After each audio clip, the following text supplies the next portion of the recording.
বন্ধুরা, আমি চলে এসেছি বাঙালবাড়ি রান্নাবান্না চ্যানেলে। তো আজকে আমি বানাবো ইলিশ মাছের মাথা দিয়ে কুমড়ো পুঁই শাকের তরকারি। তো দেখুন কি কি উপকরণ আছে।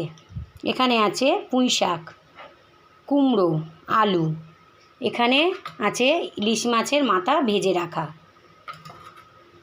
আছে এখানে পেঁয়াজ কুচি, এখানে আছে ধনিয়া গুঁড়ো, জিরের গুঁড়ো, লঙ্কার গুঁড়ো, হলুদ গুঁড়ো আর লবণ।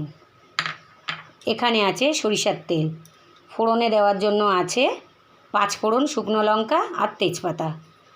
তো দেখুন কিভাবে আমি বানাই। তো দেখুন গ্যাসের উপরে কড়া বসিয়ে দিয়েছি।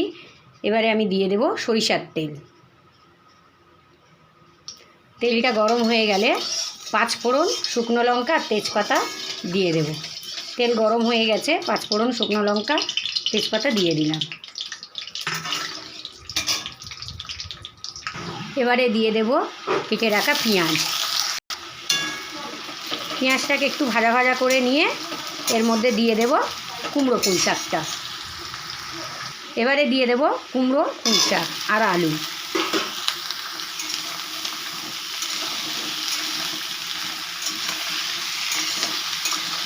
এটা একটু ভাজা ভাজা হয়ে গেলে তারপরে আমি দিয়ে দেব সব রকম মশলা। একটু ঢেকে দেব। 5 মিনিট পরে ঢাকা খুলে মশলাটা দিয়ে দেব। এবারে আমি ঢাকনাটা খুলব। এবারে আমি মশলাগুলো দিয়ে দেব। এবারে আমি সব মশলাগুলো দিয়ে দেব।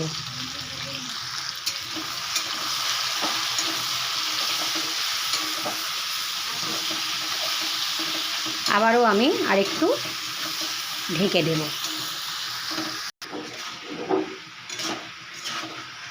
এবারে ঢাকনাটা আমি আবারও খুলব।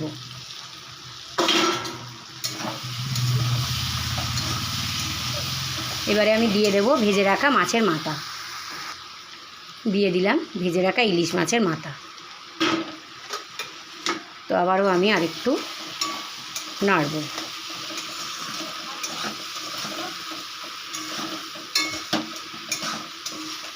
আবারও আমি একটু ঢাকা দিয়ে দেব। আবারও আমি ঢেকে দিলাম। আবারও আমি ঢাকনাটা খুলব।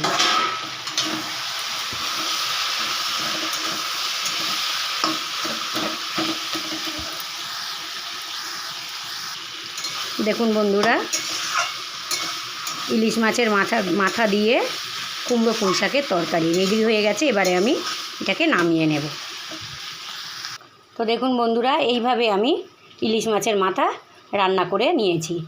তো আপনারা এইভাবে বানিয়ে খেয়ে দেখুন, খুব ভালো লাগবে। আর একটা করে লাইক, কমেন্ট, শেয়ার, সাবস্ক্রাইব করে দেবেন। আর ভিডিওটা প্রথম থেকে শেষ পর্যন্ত আপনারা দেখুন কিভাবে বানিয়েছি। আদা রসুন ব্যবহারই করিনি, এখানে শুধু পেঁয়াজ দিয়ে রান্না করেছি। তো এইভাবে আপনারা বাড়িতে বানান। শুভ দুপুর।